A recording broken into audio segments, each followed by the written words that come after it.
Should be on your radar. Monday, big changes coming to your drive if you're anywhere around Milwaukee in the western suburbs. Fix the damn road. Rebuild and expansion of I94 between the Zoo and Marquette interchanges begins Monday. A 7-year project. Indeed.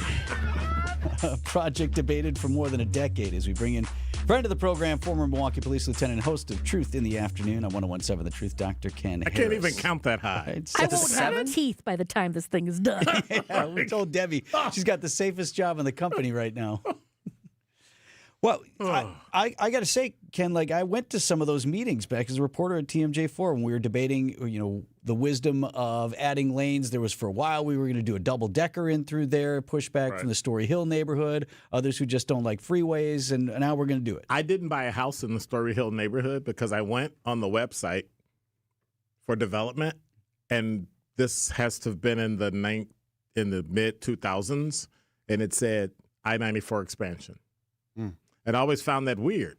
So then when I started at The Truth, in January 2021, we had DOT in. Hey, we're going to be doing this. We're going to be going around the state talking to people.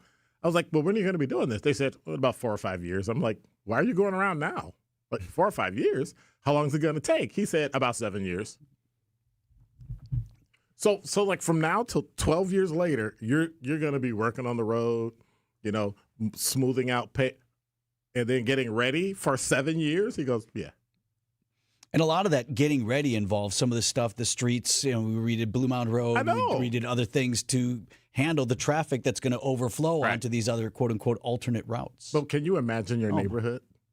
Can you imagine waking up one day and it's Sunday night and everything's great, and you wake up Monday morning and there's wall-to-wall traffic and you can't even, make a left turn into an artery because Where do you stand on the expansion? Because some of the pushback was, look, freeways have a shelf life. This is one of the oldest stretches in the state of Wisconsin. It needs to be rebuilt. The push was, okay, but don't make it any bigger. But we have more traffic.